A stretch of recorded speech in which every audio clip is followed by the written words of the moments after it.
Well, thank you so much for coming to our panel on ICE. Um, my name is Marlon Duran. I am a candidate running for Congress in Texas 28 against a pro-ICE Democrat. I'm from the Rio Grande Valley of Texas. We are one of the poorest areas in the country. We're in the borderlands. We are 91% not Latinx, and we have a really big undocumented population. Something that's special about the southern border from California to Texas is that there are checkpoints. So people are stuck there. And they don't have access to abortion, or if they're undocumented. So yeah, I'm gonna speak about that. Hello, everybody. My name's Barry Bender. I'm the elections chairman for a while now of the Green Party of New Jersey. Actually, I'm a co-chair now, too. And I've spent quite a bit of time at our wonderful Delaney Hall in Newark, New Jersey, and seen horrible, horrible things there. And I'll be talking about that. And I'm going to pass it on to Lily. Hello, everyone. I'm Lily Benavides. I am the other co-chair for the Green Party of New Jersey and also one of the co-chairs of Latinx Caucus. And I also have spent some time at Delaney Hall and amongst many other things that we do there to help the families. I will be talking about that soon. Hi, everyone. I'm Rachel Broughton. I'm here from Minnesota. I'm really honored to be on stage with these folks. I'm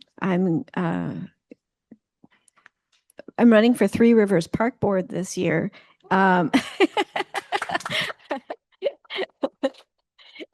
And the current park board member is a known Republican. It's a nonpartisan race, but we all know she's a Republican.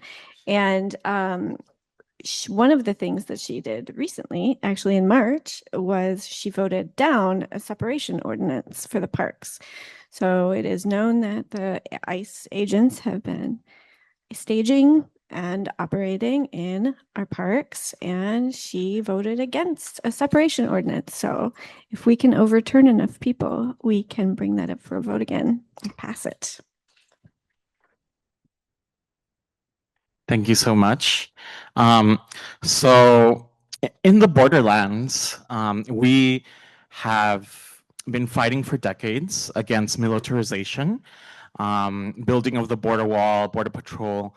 I actually was born in Zacatecas, Mexico, and the first 15 years of my life, I was undocumented.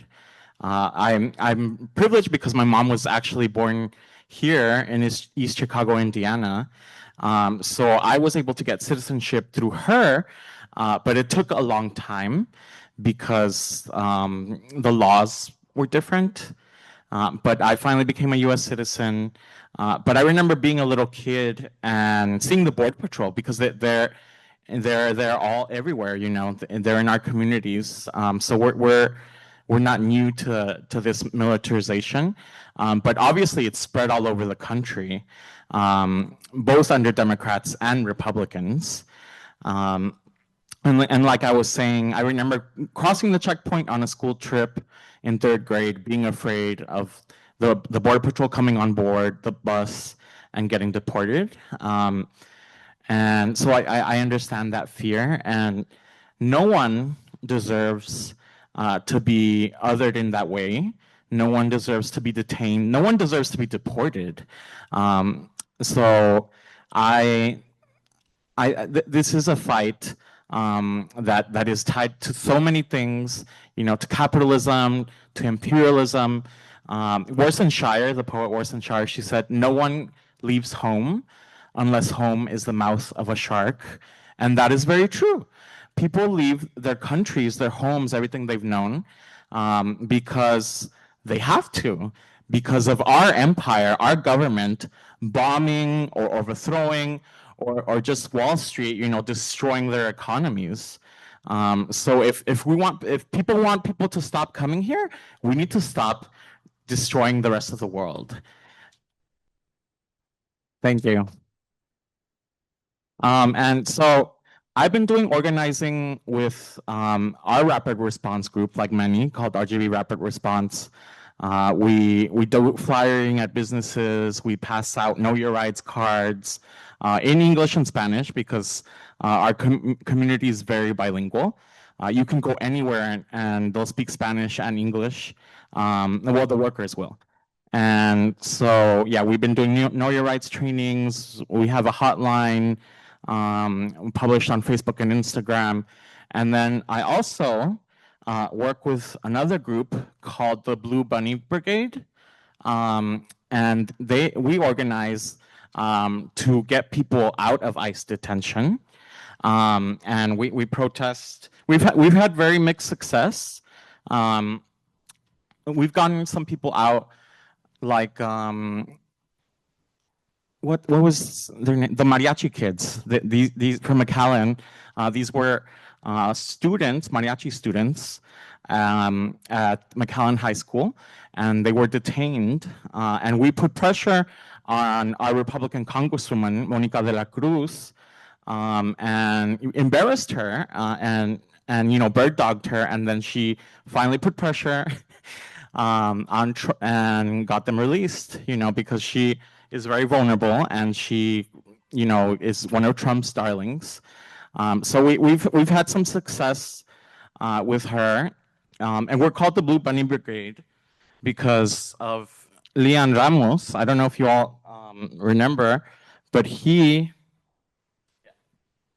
had this blue bunny hat, and he was detained in Texas, and he was just a kid, and you have all these children in detention centers, and even in Donna, which is like 30 minutes away, they have the detention center with pregnant teen girls, who we know obviously were raped by ICE, and no one has been arrested. We have a pedophile president, and we all know that both parties are run by the Epstein class, and they don't care about children. So we need to really be the vehicle to rise up and end the two-party system and stop the rule of the Epstein class. Thank you.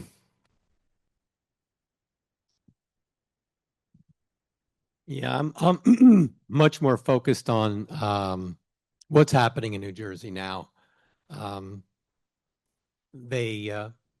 Years ago, under a Democratic president, they opened a facility called Delaney Hall. Delaney Hall does not have a certificate of occupancy, which in New Jersey is a law that you have to have a certificate of occupancy to occupy a building.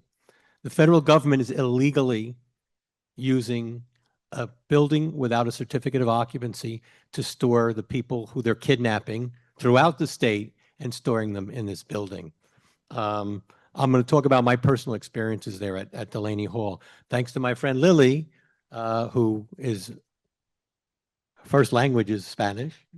I've gone in and visited a particular person. He's 33 years old. He's a kid. To me, he's a kid, who was just going about his business. He worked at a restaurant in Clifton, New Jersey, and they just grabbed him one day. They just grabbed him. And he's been in there. It's coming up on a year. It's coming up on a year that he's been in this.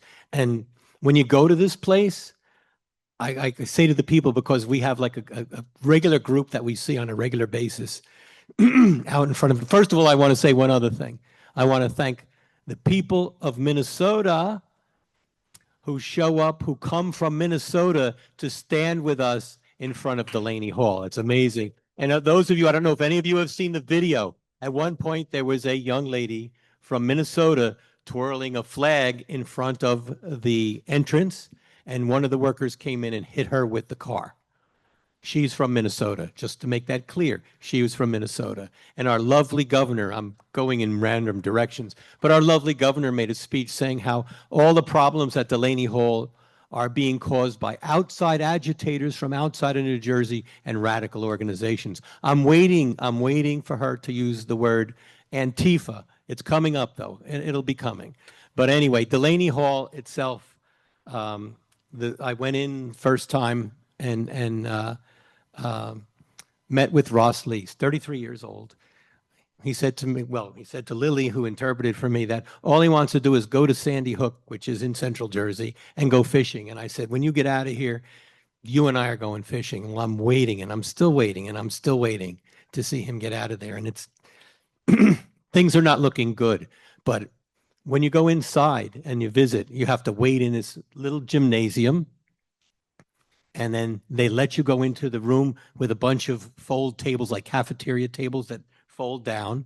And you sit down, and then they bring in the people to talk to you. And I mean, that's bad enough, you know. And at one time, there was one gentleman we were going to sit with, and he didn't know we were there for him, and he turned the wrong way. And these guys just pounced on him, were screaming at him and yelling at him. The people are treated like animals in this building. And one of the saddest things that I've ever experienced is when we're leaving and they say, okay, the either half hour or hour is up. You stand up and you see all these children crying and saying goodbye to their fathers.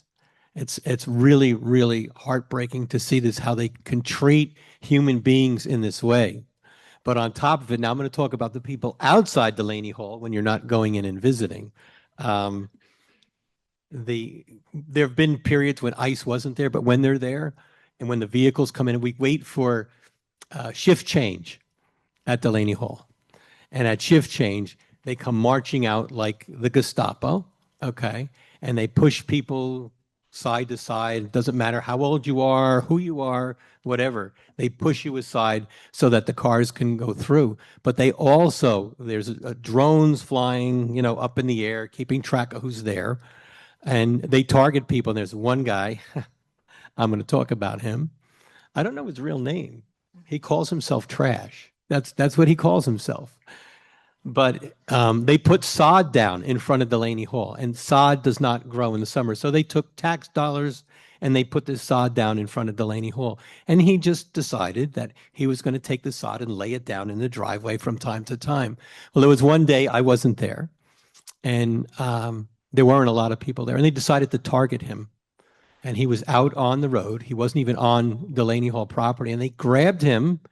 They dragged him inside for 4 hours, and I'm waiting to see him again because we believe that they did cartilage damage to his cartilage in his knees, and I'll just use the word, they beat the crap out of him. Okay, and they basically came out onto the road, not on the property, to target him and drag him in. So this is what we're dealing with at Delaney Hall. It may get worse in New Jersey because we're hearing talk from DC that anyone who disagrees, anyone who considers themselves quote, quote, left are going to be the next targets. And I just tell people, you know, in my apartment, there's a 34-ounce baseball bat that sits next to my door. So they better be ready when they come knocking on my door. That's all I'll say. Thank you.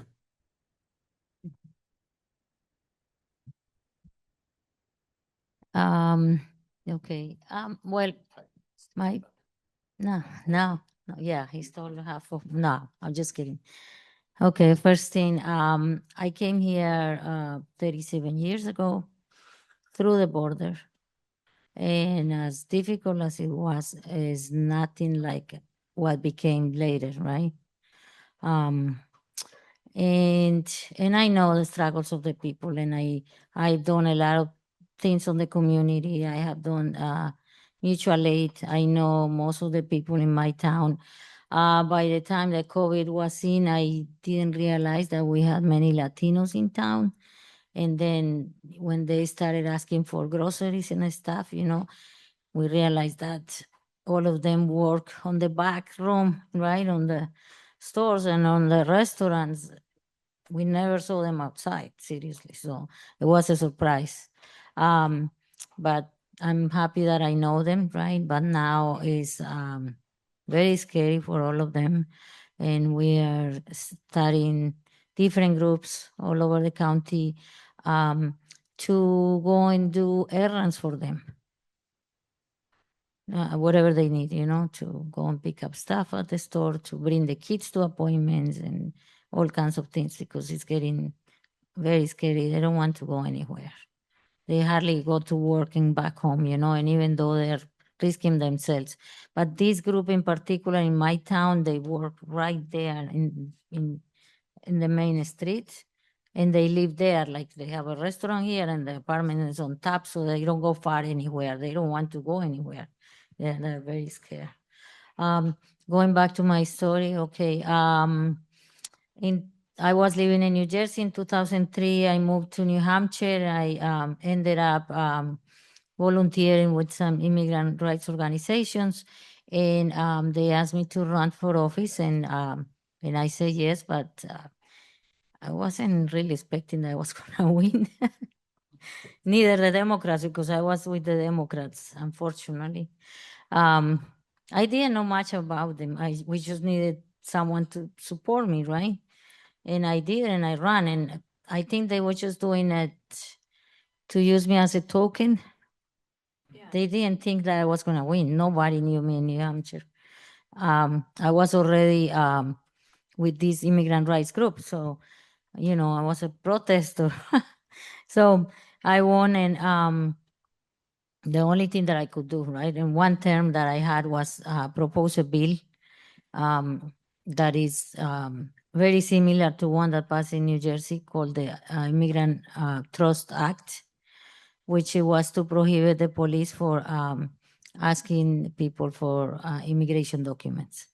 And the reason for that is because on that moment in New Hampshire in 2007, there were two police chiefs stopping people on the road and asking for documents and bring them to jail as trespassers, which was something very ridiculous. Basically the judge laughed in their faces because there's not such thing. But they continue harassing people, so that's how we came to do that proposal. One thing that caught my eye, and I was the only Latina there, okay, at the State House, basically. So nobody liked me, not even the Democrats. I think they regretted right away, and they never supported me. So one thing that I noticed, and it's kind of funny because I noticed it so many years after that I was looking at the bill, and they didn't put me as the prime sponsor. I never noticed that. It's right there. I was reading it and I saw that. There was a friend that ran for Senate and she won, a white woman that was working with New Hampshire Peace Action. And it was my bill, but she was going to be the co-sponsor. They put her as the prime, and I just saw her on the bill. That was kind of curious. But I'm wondering, because I was the only Latina there, they were not going to do that. Anyways, I'm taking too long. Okay, so I went on a delegation to the border in 2007 to study the causes of migration. And we went on both sides, and we went to some neighborhood by Nogales, which is basically by where the garbage incinerator is, and they took the land and they built their houses, and oof, it was hard in that time. I can't imagine how it is now, and we went to a town by the U.S. border, no, Mexican, it was Mexico, where all the people from Central America get there to talk to coyotes, right? Like to cross the border. They used to stay on this casa something, I can't remember the name, run by the Catholic Church, and they take them there and they feed them there and they have clothes for them and they can stay some days there, and they try to persuade them not to cross, right? And then they go the next morning to the park downtown. The only park is a small town, where the coyotes get there and they negotiate how much they're going to pay them. So, but it's through the desert. Okay, it could take 5 days, 7 days. So we went with no more deaths. We went to the desert. We camped there, and we were walking around during the day, picking up garbage and leaving jars of water and food, canned food, and sacks. Uh, then the very next day we passed and all the things were picked up, right? I also experienced going to with this pastor that put water there. There's this huge tanks that they fill and leave the plastic jars there for them to put water. So it's a very it's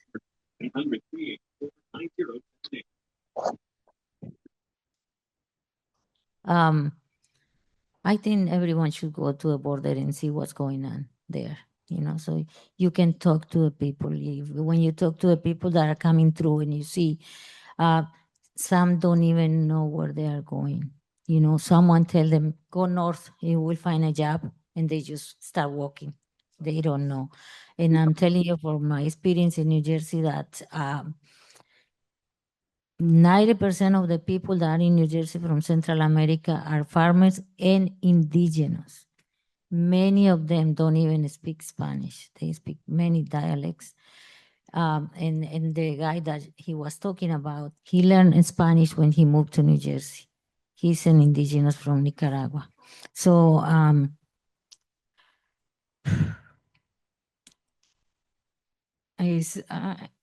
don't want, no, it's very hard. It's very hard.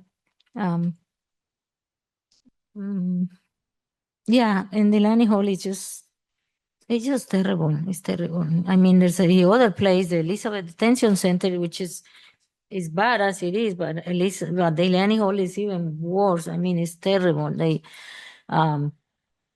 got into the a hunger strike because they were feeding them food with worms.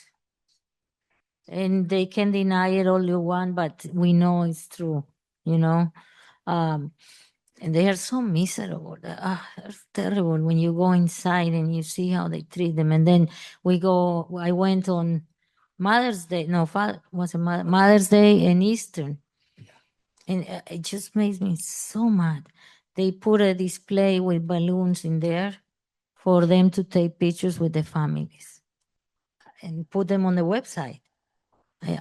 It's just, they're so cruel. And now it's not just ICE.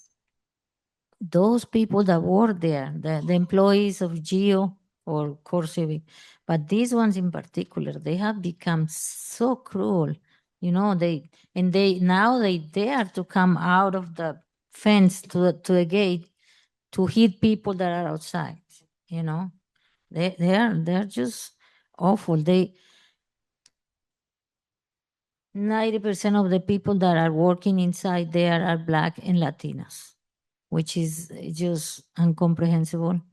And they start like a miserable $18 an hour. And anything that they pay me, I would never do that, right? But that's the lowest of the lowest. I mean, I don't know why they do this. And then we have this governor that comes and say that, oh, I was here, I was trying to do something, and she's lying. She's lying to her teeth.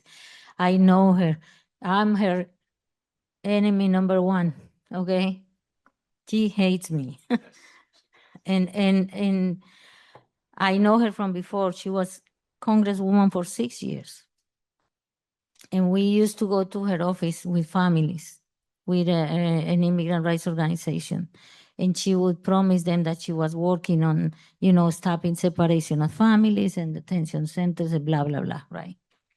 And then the very next week, she would go and vote for more money for militarization and detention centers. And she's been doing this for all these years. And if you ever check her list of donors, she supports all this. We haven't been able to find exactly where, but people think that she gets money out of these detention centers or the CoreCivic or something, possibly. So the situation in New Jersey has got bad, and just a couple days ago, she announced that there was a voting fraud couple years ago, and 6,000 people undocumented were not registered to vote, and 400 voted. And I don't know where she came from with that thing, all BS. because an undocumented person would never even approach a polling place. They are scared of that. They would not go to any of those places. And she's basically putting New Jersey on a silver plate for Trump. That's what she's doing.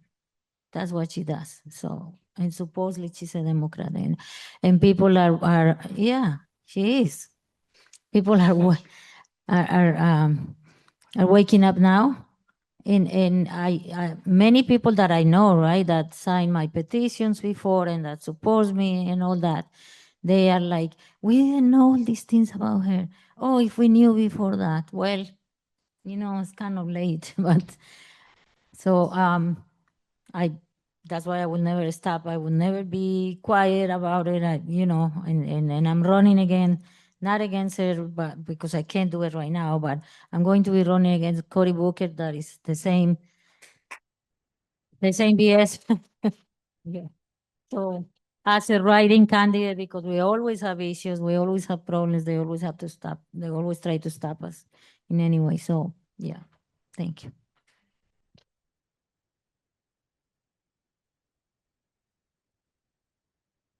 If ICE hasn't come to your town yet, it will.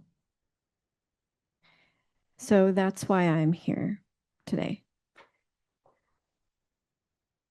Because I live in a suburb just outside of Minneapolis.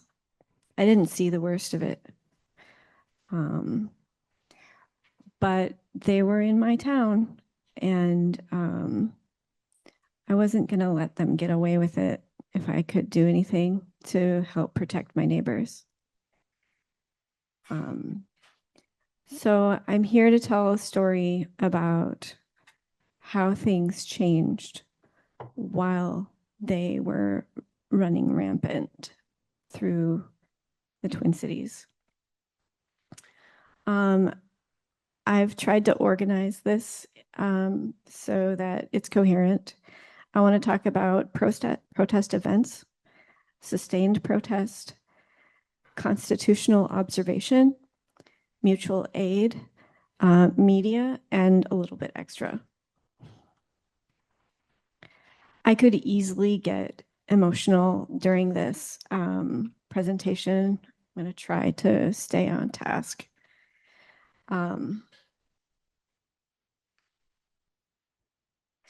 So the first is about protest events.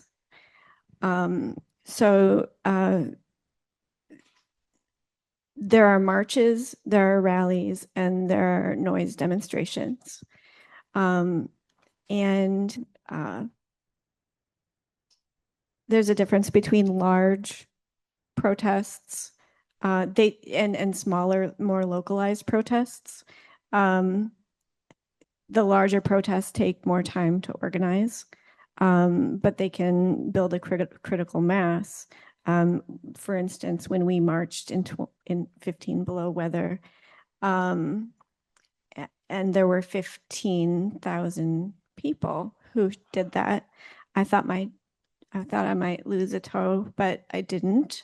It was scary though, but we decided to do it anyway. And yes, Greens showed up for that. We had a banner for that.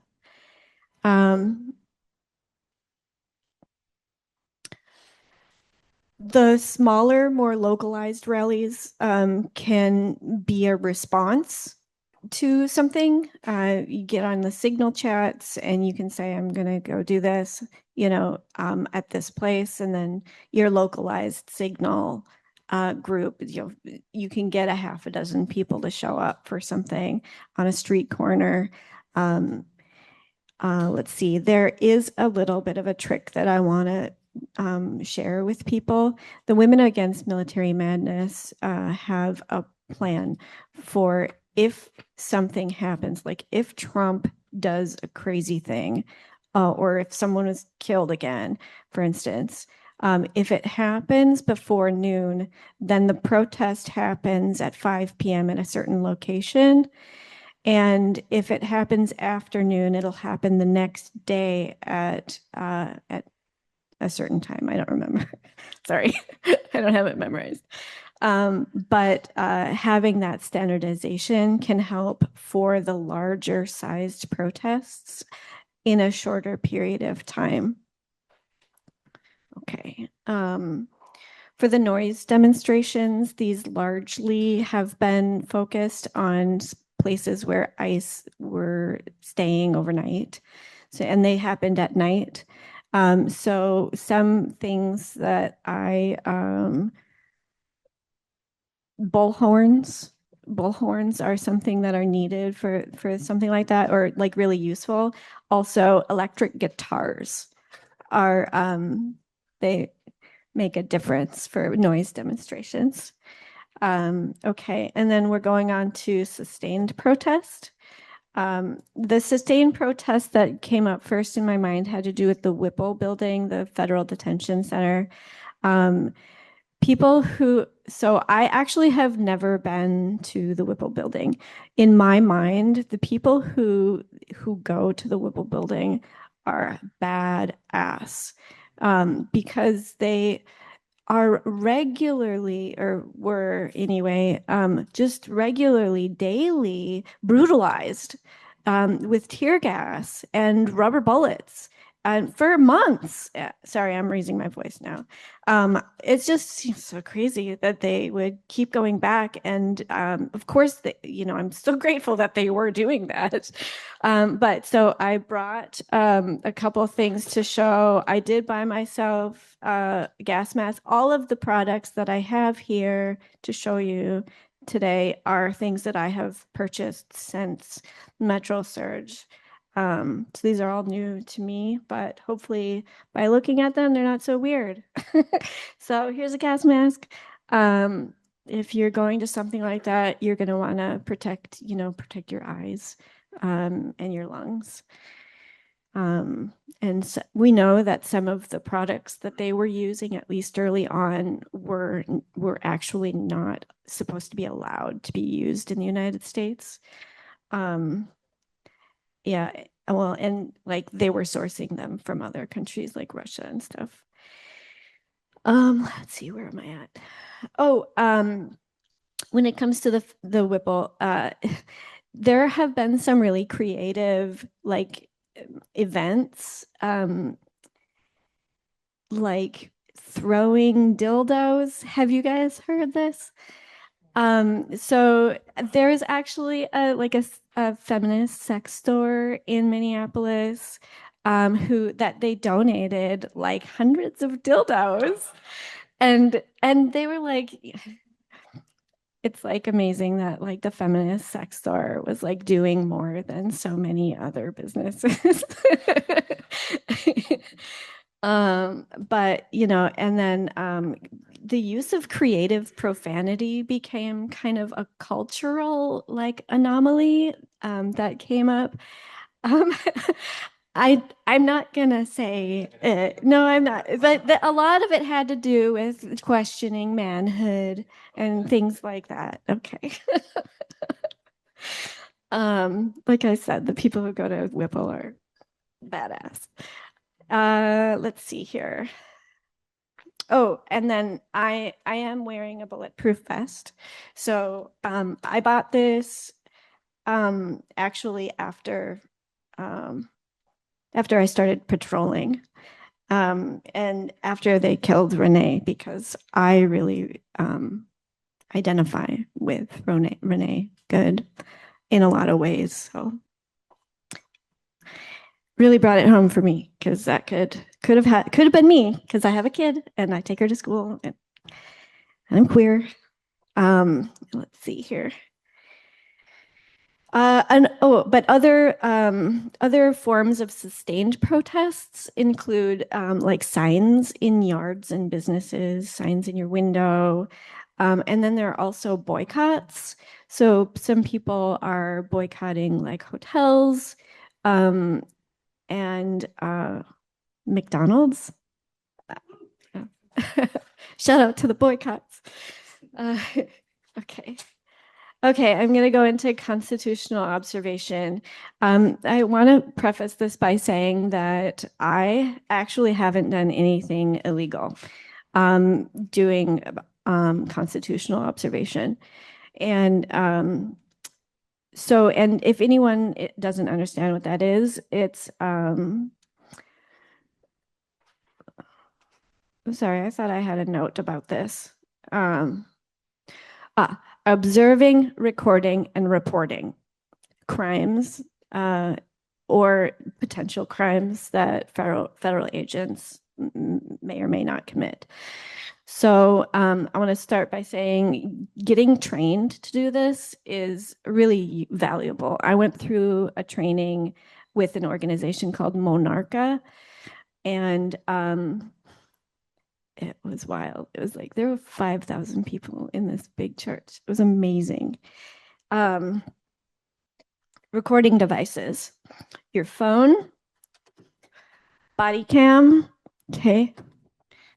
There are dash cams, okay, and then notebooks, okay. These are recording devices. And then we're going to talk about the backpack. I started out doing a constitutional observing without a backpack, and then I regretted it because here's my whistle. I had a different whistle at the time, but I found an agent, and I wasn't expecting him to go on the move right away as soon as I found him. And it was my first time finding one and it was really nerve-wracking, but so he went on the move. And so I rolled down my windows and I started using my whistle to like alert people around the area. And I was in my car blowing a whistle really loud, like as loud as I could. And my ears were ringing for a couple of days after that. So the backpack.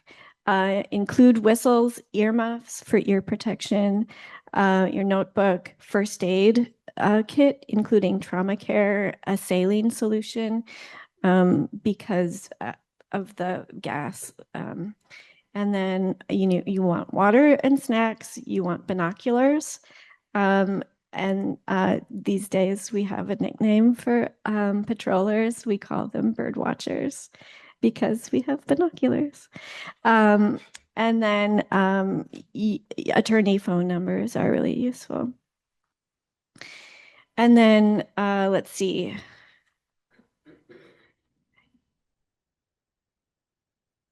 Sorry, the comms, when it comes to constitutional observation, you're going to want comms.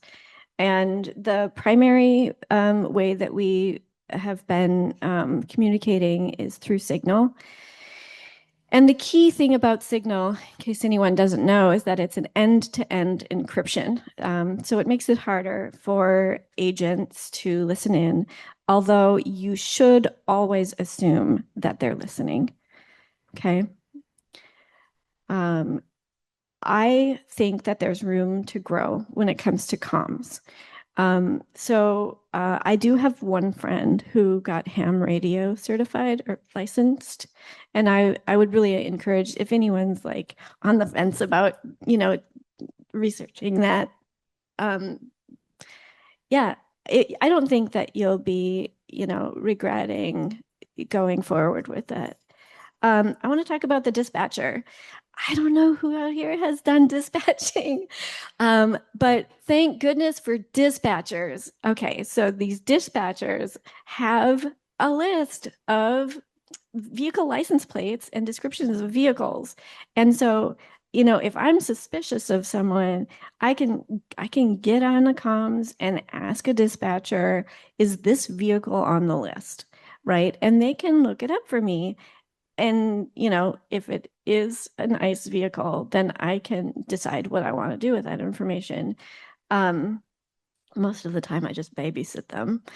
But let's see. And then there's also flight tracking, which I also I've never done it. I don't know how to do it, but there are these apps that people can use that they can find out, because federal agents have used helicopters and drones.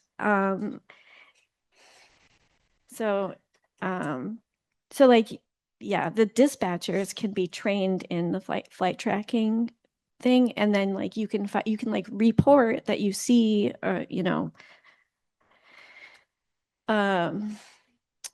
whatever it is, and then they can maybe find out if it's a federal thing or not. Okay, and then reporting. So I'm going to say this. Don't hurt me. Using the police for reporting is useful. They have to keep track of when they receive reports. So even if they are totally impotent to do anything about federal level crimes, they will have that documented, and the lawyer groups can use that documentation later. Okay. And then the ACLU is an organization that has been collecting evidence.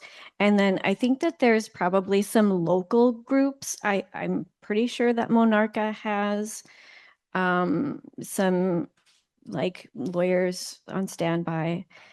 I asked some buddies if they knew, and they couldn't think of any. So this is as best as I was able to prepare for this. Okay, and then, I'm switching from a constitutional observing now to mutual aid.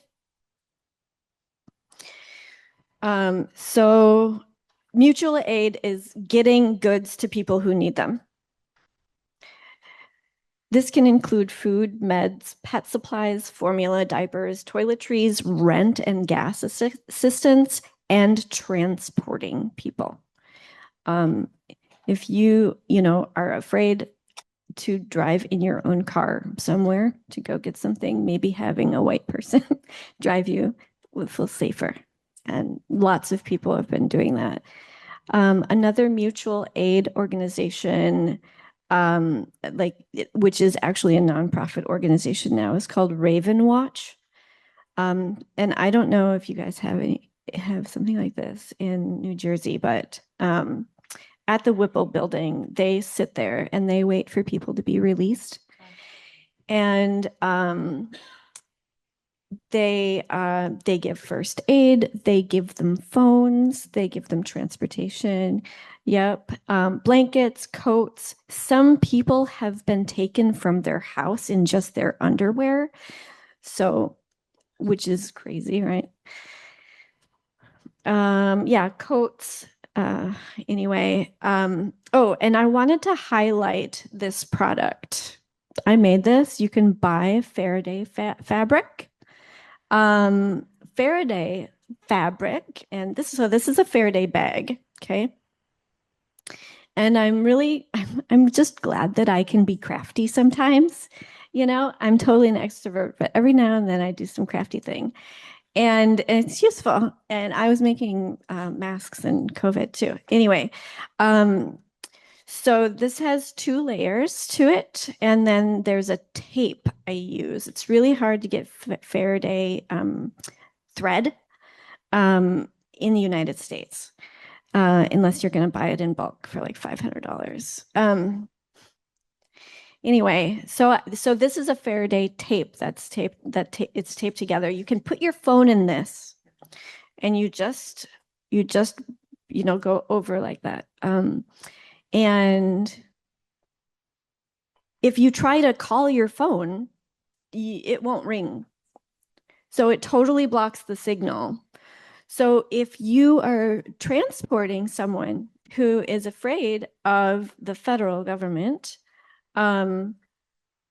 you can not let the federal government trace where you are or where you've been by putting your phone into this during that trip.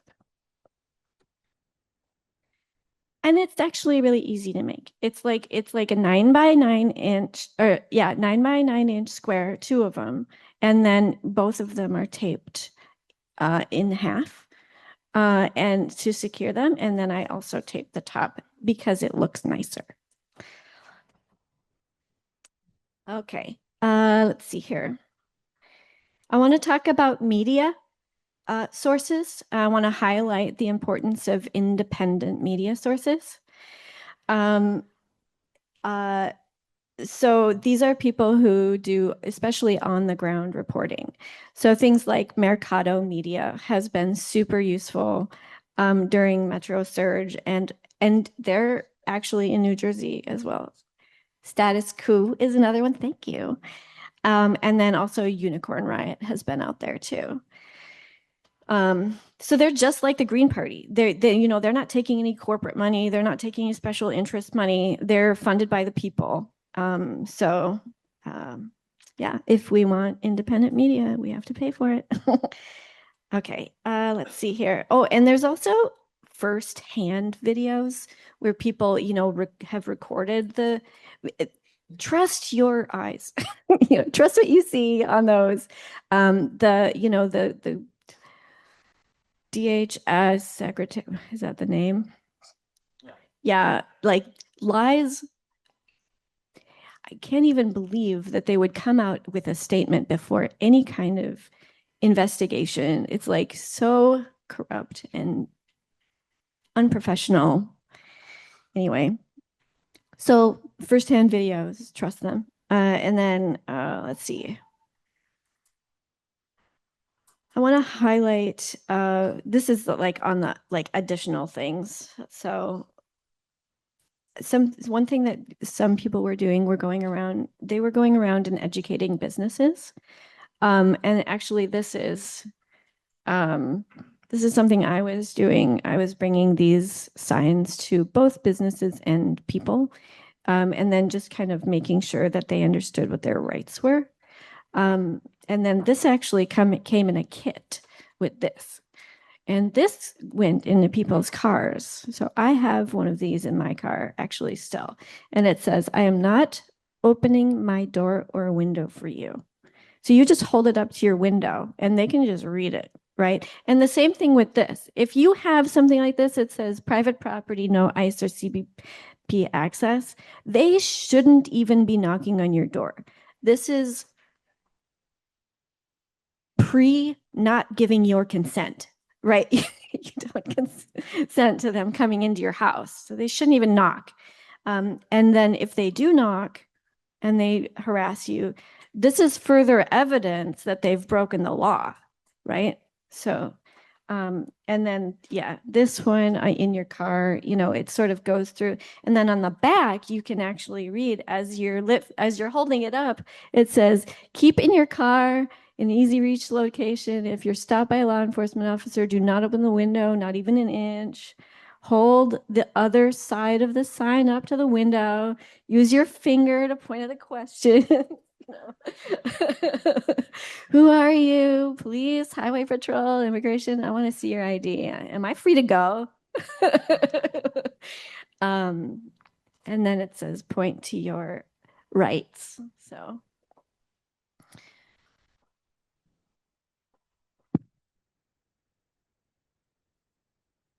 And then I wanted to highlight something that some people were doing instead of moving around and patrolling to go find ICE. Some people were standing guard at certain locations where people were at higher risk. So places like mosques, ethnic restaurants, some schools like Spanish immersion schools. I did that myself, actually. And then I think that's it. I think that's my presentation, guys. Oh, okay. ICE is an illegal occupation. Violence is the point.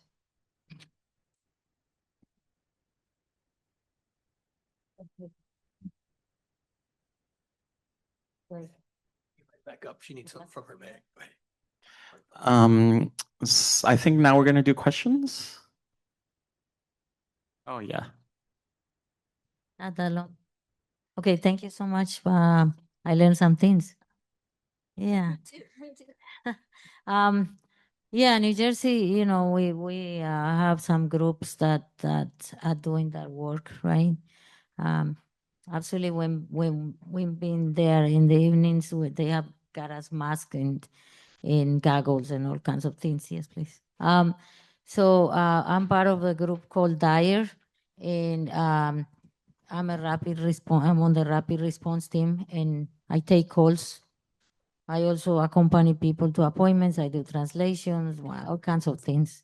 But I wanted to show you that we also go through on the streets, on the business, mostly where the Latino businesses, and we give them these cards about the rights, and there's a code here that goes to QR code that goes to the website with all kinds of information there, and there's the number of Dyer in here. That's the number that anyone can call if they see ICE somewhere, and that's how they call us and report that. And we have like 200 chats throughout New Jersey, and we have 21 counties, so we have chats everywhere. So we can put that information in the chat that that is on that area, right? And then groups go out to patrol or to watch or to try to prevent something else to happen, right? So we have the whistles also, and most of the people that do this are white people. They don't want brown people doing this, and I've never done it. And they always tell me, "No, you're not going. You're not doing that. You just do the other things, but you don't do that." Because if I go, I know they would take me. I know that for sure. Yeah. So this is also the cards that they have in by counties. Yeah, and the number is here if anyone want to check it out.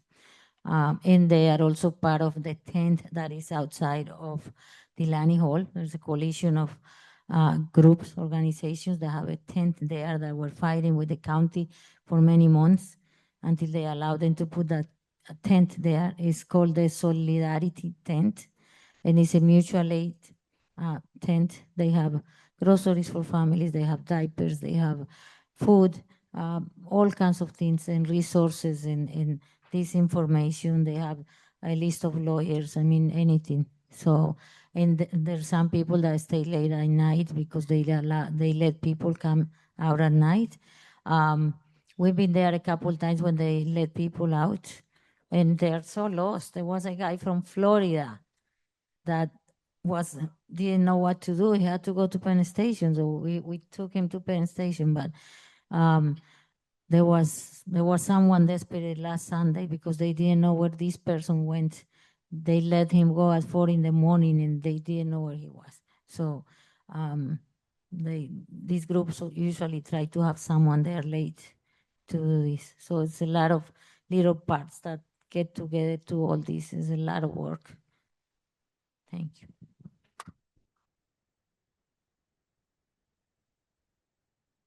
Questions?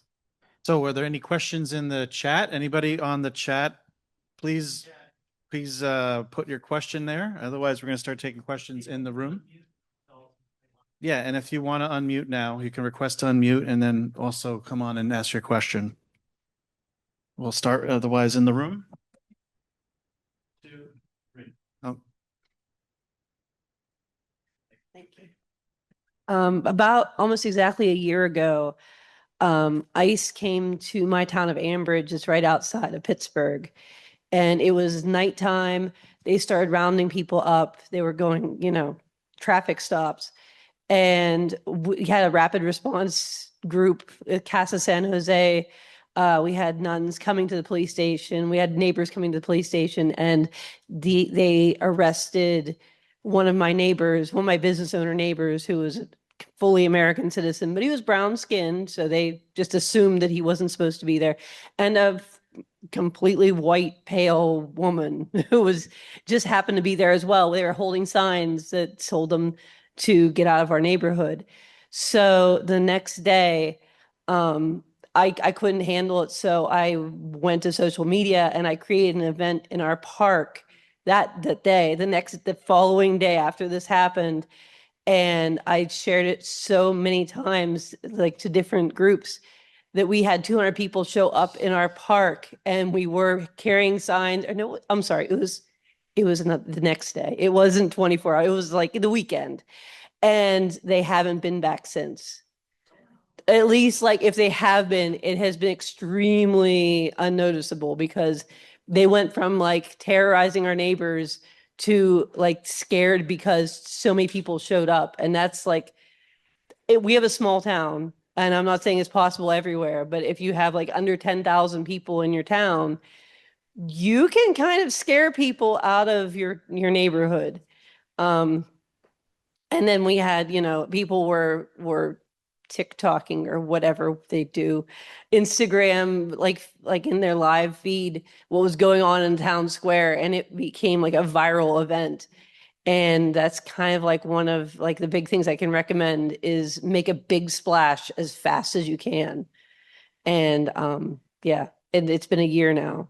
And we have like one of the safer neighborhoods because we have a really great Latino community in our town, and they feel safe. And I'm so happy that they feel safe. We have our signs and windows saying like "Chinga la migra," and yeah, that's all I can say is hit back as fast and as hard as you can. And I think that goes to show that it's a myth that these small conservative towns don't agree with us. I think we just need to do the work and reach out to them because most people are good and most people love their neighbors. So yeah. Hey, I'm Chris. I'm from Massachusetts. Luce is doing amazing work in Massachusetts, kind of like what Dyer's doing in New Jersey. But I had two questions, and the first one's starting with the comment. What is going on at Whipple and what is going on in Delaney is absolutely repulsive, and we need to stop it immediately. We need to have ongoing actions, sustained actions all the time. And that's what we've been working on. I was talking to Refuse Fascism, and there's been other groups that are really trying to work at this to get sustained movement every single night. And that's why I think they're badass every single night at Whipple. In Delaney, we're doing that at Delaney, but you know what? It needs to be bigger. It needs to be. Can I say R-rated words here? Because fuck Mikey, Cheryl, and fuck ICE. We need to like literally go and just make them scared, as she said. Also, question I think for you. I think you probably would know this the most. The second one, you. Yes. Ian Austin. What's the status on Ian Austin? Is he okay? Is he doing good? Ian Austin's one of the most well-known Delaney protesters out there that has been getting Does in. he call himself trash? No, he calls himself weapons of mass destruction on Instagram. He's a veteran, and he You have red hair, what was that? red hair and a beard. No, I don't know everybody's name. I just know people by sight. 'Cause Yeah. we have a Yeah. regular I crew just that's want to make there. sure he's doing good and he's okay. Yeah. So- Well, the other guy that I was talking about, whose name I don't know, but he goes by that name.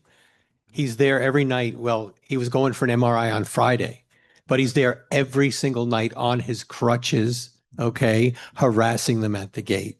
We get sustained action. Well, what happened, it used to be a lot more people, okay? When our friend, and I'm using the term, Go and scare everybody. but beyond Baraka, okay, our lovely governor, that's when the numbers started to go down because what they were doing with the state police at first, where they were stopping people from bringing their gas masks and their bulletproof vests in front of Delaney Hall. I won't use bad words, but you know the bad words that are going through my head, okay?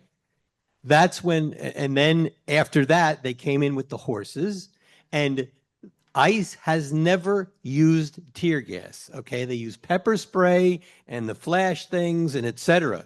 When they brought the state police in, this tear gas came in with those bastards. Okay, and that's our lovely governor, the one who says that people have voted illegally. Okay, and who soon will be using the word Antifa.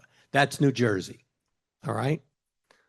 It'll be nice if people came back. I think people will come back. There's a steady group. We know all each other by what's the big I will be out there in New Jersey. who's the tall, what's his name? Jay, the tall black guy. Yeah. Oh, these people, they are absolutely courageous. Okay. They go up to the gate. The other day, they left the gate unlocked. A young lady pushed the gate, walked in, and the freaking employee came with pepper spray and pepper sprayed her in the face. Okay? This is the stuff that goes on. It's like less than human. Okay? So, anyway. But I wanted to point something out real quick. We're talking about organizing a neighborhood. Okay? My friend, congressional candidate, New Jersey, District 12, Andres Janete, okay, is organizing his town of Boundbrook. And he's scaring these people off. But the other day, they were following him, and over their loudspeaker, they said, "How are you, Andres?" They have to scare him that they know his name, etc. And he's a person of color, and he's leading this thing. All right. The other day, he pulled into a parking lot. 3 police cars pulled in, blocked the entrances, and they came and they were lecturing him how he has to not interfere with ICE. Okay. And in New Jersey, the police are not supposed to be aiding ICE. So he has it recorded. He put it out on the internet. That's Andres. Okay. He's doing a wonderful job in Boundbrook, and he's scaring these bastards away. Thank you. I don't have so much of a question as just an observation. The Faraday bag, if you don't have access to Faraday material, you can use aluminum foil and wrap your phone in that to block the signal, because microwaves don't go through aluminum foil. And I've got real world experience doing that with RFID cards that control access doors so that they don't open when I'm going up to troubleshoot them with the card. And I just verified it with AI, who says, yeah, 2 layers. Make sure there's no openings. So it's something you can do if you don't have the cloth. And then I would just like to add, I have found that putting the phone inside of a plastic bag, when you put it in, the phone doesn't actually touch the bag directly that way, and it can help to eliminate any signal too. I have a question for Rachel. Since I travel the wonderful roads of New Jersey, like the Garden State Parkway and the New Jersey Turnpike to get to these places, and I use Easy Pass. If I'm transporting somebody, should I take that bag that they gave me with the Easy Pass and stick it inside so I can't be tracked? I'm not going to recommend that you break any laws, but I will tell you that that would probably work. Thank you. Because I still have the thing that came with the Easy Pass. And I'm saying if I'm transporting someone and I don't want people to know where I am, Easy Pass is even better than your phone for them to freaking track you. So yeah, so I should be doing that. Okay. Thanks, Rachel. Good. So I forgot to say something. I just forgot to say something when I was, I said a lot, but anyway, I actually brought these for people to take. So I have a whole bunch of them. I make them myself. I used to be a homeschool mom, so I have a lot of laminating sheets. Yeah, so both, the ones for the cars, you can take them and give them to other people. You don't have to only take them for yourself. I have a lot. People in Minnesota pretty much, the how do they say that? The market is saturated. So. One more thing that I want to add that I think is very important is that other than the groups working to help the families affected, there's other actions that we can take. There's a group called Break the Bonds, and it's somehow national, but it's in New Jersey, and Green Party of New Jersey is part of that. And there's a campaign to divest the New Jersey pension funds from Israel bonds and from Palantir bonds. and we mention those both because they are deeply connected with ICE. Palantir uses its technology to surveil all of us, but to find people, and they use plate readers and all kinds of stuff, antennas to get into your phone and all kinds of things. And New Jersey alone has 140 million invested on that of pension funds. So if you guys check online, there's campaigns for that, and that's one of the things that we can all do. Thank you. I say ICE is an occupation, and you say abolish ICE. ICE is an occupation. Abolish ICE. ICE is an occupation. Abolish ICE. ICE is an occupation. Abolish ICE.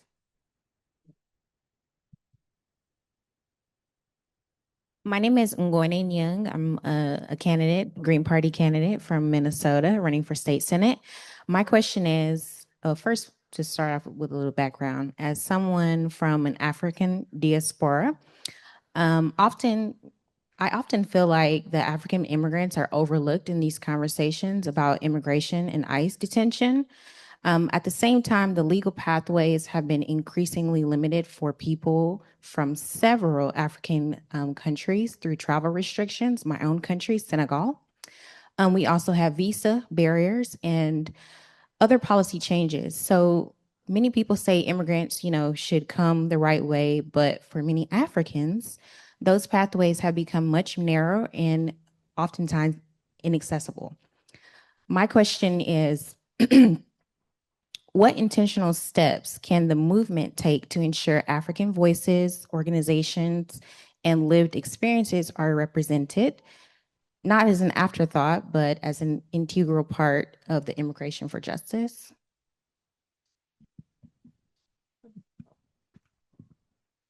What's the word? ICE is a non-nationality based. They grab everybody. Okay. And we realize that, we're talking about everyone who's in Delaney Hall or anyone who's being grabbed by ICE. That's who we're speaking for. That's who we're looking out for, et cetera. So I can give you an experience that I had, and it was actually not to do with Delaney Hall. I forget what I was running for. I've run so many times for office. It's like, phew. But I was putting signs up in a town in Ocean County called Tuckerton.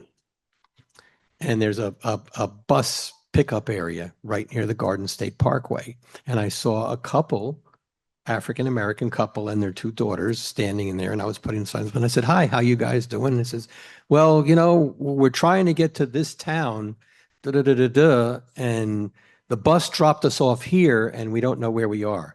They were trying to go to the complete opposite side of the state in Cumberland County, and they were in Ocean County. And they said, "Well, maybe we should go and call the police here in this town and talk to them." This is Ocean County, okay? In Ocean County, if Adolf Hitler had an R in front of his name, he'd be sitting in office, okay? This is Ocean County.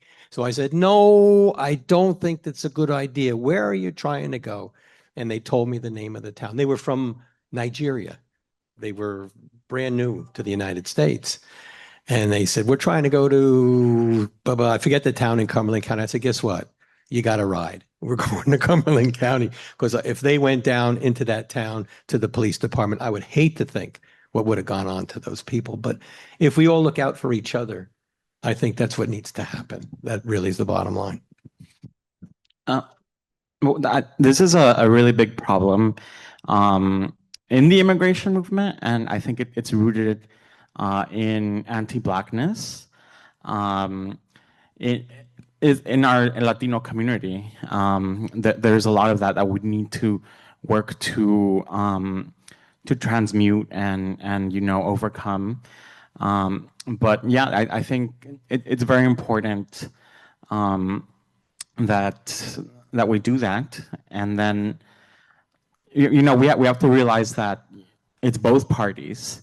When the Haitians immigrants were being brutalized by Border Patrol on horseback, It was the Biden administration that did that. And the Republicans do horrible things. They created ICE, they fund it. Democrats keep funding it. They keep deporting people, and Trump puts these barriers on all these countries, and then the Democrats keep them. So we really need to organize and push against this politically, because I think there is a lot of advocacy for a lot of different issues, but we need to give the left a route to actual power, because when you organize without trying to do electoralism, you're basically fighting with your hands behind your back. A little thing I saw written on a pole at Delaney Hall, and this is really hits it on the head. No one is illegal on stolen land. Okay? So we're getting near the end here. I have 4 people left on stack. Is that anybody else? And then we're going to wrap it. I would just like to add that I want to thank Ngone for bringing it up. She's been really good about pointing stuff out in the past. I'm really glad to have you on board.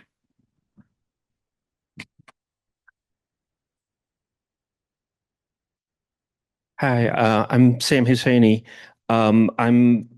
Forgive me if this isn't a subject that I'm steeped in. So, and I felt that both the Trump administration and the Democrats are using this as kind of a wedge issue to pretend how distinguished they are from each other in order to stuff people back in to their partisan boxes.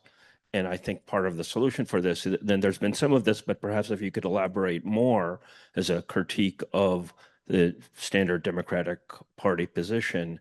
And I was very interested in Lily's, know your rights thing. Maybe this has already been done, and forgive me, is that a Green Party thing? And could the Green Party be producing stuff like that as a really, useful service and a method of outreach? Most organizations have their own version of this, right? There are different ones, but this one is the one that we use most, and it's an organization called Cosecha, which is part of the coalition. Yeah, we can do it. I mean, I have got packages of this and whistles, and we go on the businesses and on the street and give it to everybody, but we can definitely do that, yeah. I'm going to piggyback on what Sam just suggested, which is to say we need the equivalent of the packages that Lily, you presented, and Rachel, you presented. And we need, as part of maybe the Latinx committee or some other committee, the Green Party, this needs an infrastructure to keep it happening and to take this momentum and systematize it so that we all have these packages and we can be customizing them and putting the name of our community on, because ICE is not going away. And ICE is kind of, it's like a face on this monster of fascism, which is here, and it's digging in all kinds of ways on freedom of the press, on the suppression of, Palestinian demonstrations, in the assault on migrants. It's here, and it's not getting smaller, it's getting bigger. People don't like it, and for us as a party, because we have the freedom as a party that's not funded by, AI and surveillance and the military, industrial complex and the weapons manufacturers. We have the freedom as a party to brand this. This really needs to be branded. I mean, we're not going to be the whole branding, but we should be part of the branding, because the Democrats, Republicans are saying, bring it on. And the Democrats are saying, oh, well, they can just, take off their face masks or, follow the law. Right. No, they don't follow the law. They're inherently criminal, So this is like in our last discussion in the data center panel, we were talking about it. No, it's not a moratorium, it's a ban, and the same thing for ICE. We're not putting a moratorium on ICE. We need to absolutely abolish ICE and not allow it to come back. And this is a fight that's going to be going on for a long time. It's really interesting. There were more people who showed up for the data centers than here. I think, everybody's frightened because everybody drinks water. As far as the data center, and everybody pays their electric bill. And not everybody thinks they're going to be pulled off the streets. But, that's kind of how fascism works. It starts with the more, first they came for the, whoever, and then they're coming for the rest of us. And all the signs are now that they're here, and we really need to be mobilized as communities. So I'm really pitching to the Latinx caucus, because you're there, you got a caucus. This is the subcommittee of that caucus to, to fight ICE and to abolish ICE. And we get a lot of people in this room joining that subcommittee. You just need to get appointed by your state party committee. Do you need to be of Latinx descent in order to be appointed? I mean, if you wanted to serve on that committee to work to fight ICE and to help generalize this fight, do you have to be of Hispanic origin? So anybody could be appointed to that committee? Yeah. Okay.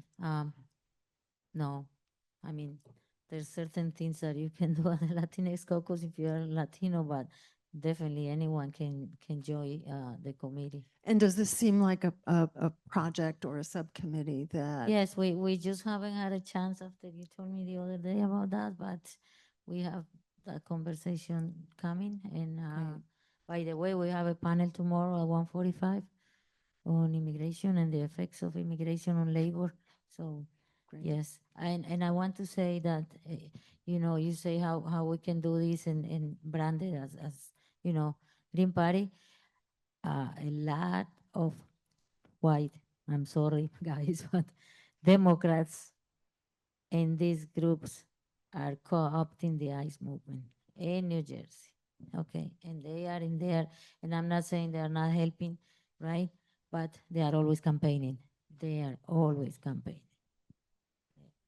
So yeah, this is another instance where we need a strong outreach committee that has to get organized. And this is where outreach and the Latinx caucus can work together and cross over. But we need to have people join your outreach committee. It's way overdue. Hey, I'm Matt. I'm from Poor People's Army in Philadelphia. Longtime Green voter and helped turn out the vote. Yes, we drove out from Philly to Delaney Hall, met these comrades, and amazing experience. Cord came on Discord. One of the regulars there came on one of our weekly Zoom check-ins and gave some live reporting, and then invited us July 4th. And I thought no better place to be on July 4th. So we had a carload that went out. Just an amazing, powerful experience to go there. And thank you for all your work around that. Have people heard of the case of the immigrant that was arrested, undocumented immigrant in Freud, Montana? Teeny 200-person town, extremely conservative. Their diesel mechanic, who had been there for over a decade, and student's soccer coach, was arrested by ICE, taken hundreds of miles away. And this community rallied, drove to the hearings, and demanded that their community member be released, that they drop these charges of illegal reentry. That's MAGA country. So I just want to advocate, in any meeting you'll hear me, building relationships, meeting people, reaching out to people, and a variety of tactics. because I want what you said. I want people to surround people and pull them out of ISIS's, arms and lay down their lives in front of it. But I also want the MAGA people to be standing up for the immigrants in their community, and I want us to be talking, because this is not a movement that wins with a couple 100,000 people. We need lots of people. We need to diversify. We need to be building relationships. And if you believe this is a fascist police state, that is going to take a lot of powerful community building. So I wanted to say that. I wanted to say that my son's little homeschooling community has 3D printers. They 3D printed their own ice whistles and put together a pack to hand out. And I love the tactic of, you hear the whistle. If you're white, run to the whistle. And if you're undocumented and immigrant, have an accent, run indoors. And this is all spontaneous organizing. A lot of this is happening. And then, as you're saying, the Democrats swoop in, the nonprofit industrial complex swoops in. But if we're going to build an anti-fascist movement, we need to have relationships and trust amongst so many different kinds of people. So thank you for this work. Let's tie it to everything else, and let's just, why not reach out to some of these people in Freud, Montana, or where, we got to start just trying to build relationships, and it will be awkward at first, but let's build. I forgot to tell people about how to use the whistle properly too. So if you don't already know, short bursts like doot, doot, doot, like that, that means there's ice in the area. If you have sustained whistling like that means they're in action, like taking somebody.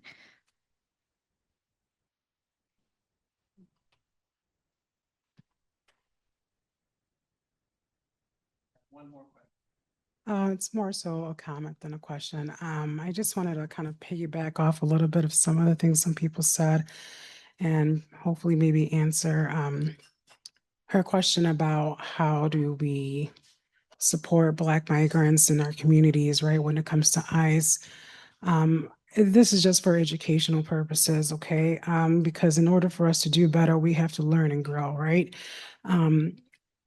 We can't expect certain groups to be the ones to point out things to us and educate us about what's going on within these communities. I think it's important that everyone become educated about what's going on with everyone in every group, first and foremost. Second of all, I get the saying of I don't know how that saying goes, but they went for them because I didn't say something or whatever. That makes sense to me, but I don't agree with it. The reason is because historically, the first people that have been harmed have been Black people around the world. And because no one did anything, they got a taste of it and they saw the silence, so they continue on. That's why everybody else in different countries, primarily the global South, has been harmed by this imperialist, nation, okay? The global North, let's just say that. So my thing is that no one should be okay with anybody being harmed in the first place. So if we stick together and protect one another, because my belief is that we are responsible for one another, they won't be able to do these kinds of things to us. But the fact that many of us or many different groups stay quiet is because these things happen, not because many don't care, right? We have been conditioned in this nation to look away, right? Or we have the privilege to not have to worry about oppression or some kind of violence coming to our door. Now that we are in a state where it's becoming evident that the United States government is the villain of the world, that's what I call it, everyone is starting to see it, we can't deny it. Right. So my question is, and has always been, and I've questioned this when I was at the Women's March here in Chicago, and there's migrant women asking for donations for money with their children's on their back. But yet I am out there with a bunch of white women and very little women of color. Wasn't even asked to speak with the other candidates because I don't ever get asked. They're all just looking away. So my question was, at that moment, I was looking at that in real life right there at that moment.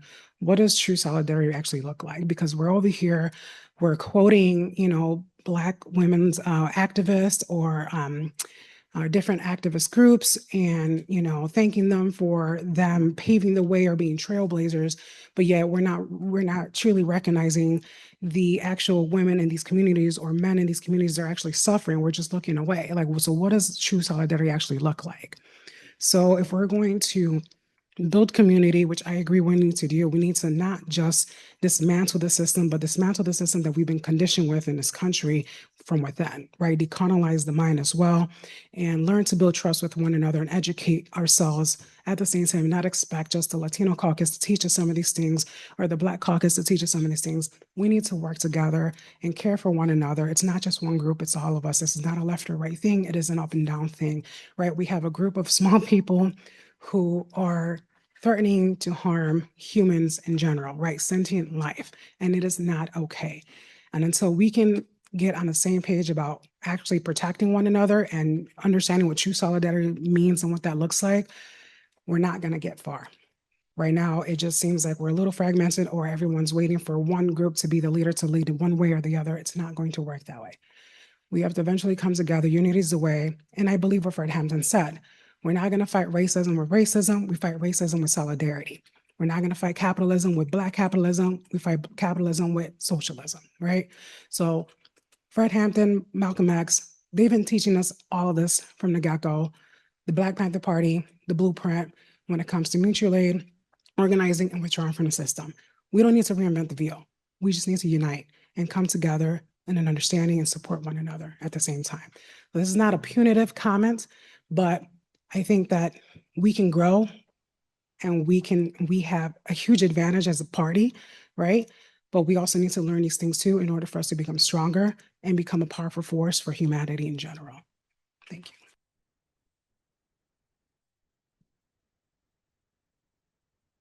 So yeah, we actually are at the end of time. Thanks to our panelists. Thanks to everybody.